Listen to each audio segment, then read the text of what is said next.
8h39 sur Europe 1, voici les unes de la presse de ce lundi 21 août. Antoine Janton. À la une, un moment crucial, la rentrée politique, inédite et incertaine cette année, écrit la Dépêche du Midi. Le gouvernement est attendu au tournant, précise le journal, en particulier sur la réforme du Code du travail.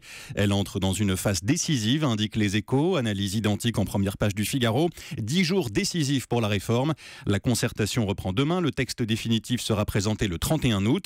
Les Français sauront donc très vite si le gouvernement aura le courage de mener cette réforme, écrit Manon Malher.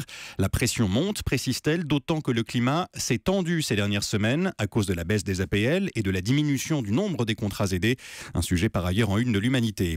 La concertation s'annonce ardue et la rentrée sociale tendue, estiment les dernières nouvelles d'Alsace, qui s'amusent à titrer du travail pour la rentrée. Les ministres ne vont pas en manquer, ça c'est sûr. Du coup, ils s'y mettent dès maintenant, alors qu'ils sont encore en vacances. Travail d'explication et de défense du projet. Pourquoi modifier le Code du travail ? Pour une seule raison, l'emploi, affirme Bruno Le Maire dans un entretien accordé à Sud-Ouest de son lieu de vacances dans le Pays Basque. Un entretien dans lequel le ministre de l'économie confirme par ailleurs que les impôts vont baisser au cours du quinquennat et qu'une taxe temporaire est bien à l'étude, uniquement pour les grands groupes, ceux qui réalisent un chiffre d'affaires supérieur à 1 milliard d'euros par an, dit-il. L'objectif est de collecter de l'argent pour rembourser des entreprises que l'État a indûment taxées ces dernières années. Taxe sur les dividendes.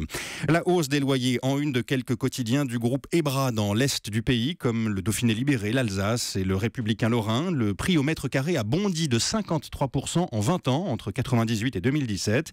Constatent ces journaux. Première victime, les étudiants. Le coût de leur rentrée va ainsi augmenter de 2% selon l'UNEF. Des étudiants qui ont aussi du mal à trouver un logement et pour cause, le marché est tendu dans les grandes villes. Peu d'offres, beaucoup de demandes. Y a-t-il une pénurie de logements, se demandent ces quotidiens. Non, mais on ne construit pas assez là où ils le font, répond le président de la Fédération nationale de l'immobilier.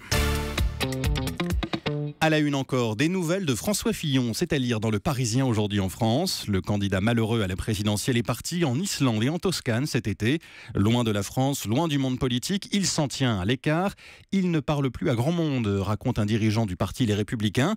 Mais il n'a pas totalement coupé, il s'intéresse à l'avenir de sa formation et à ceux qui veulent en prendre la présidence.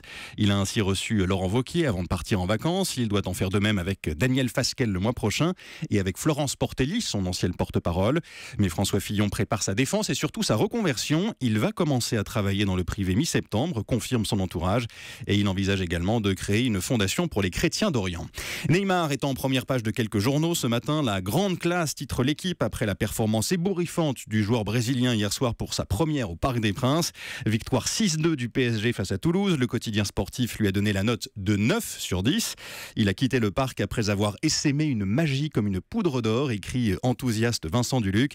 Dominique Sévérac, lui, nuance dans les colonnes du Parisien. Le Brésilien s'occupe de tout pour l'instant, mais il ne pourra pas tout au fil des matchs quand le niveau montera.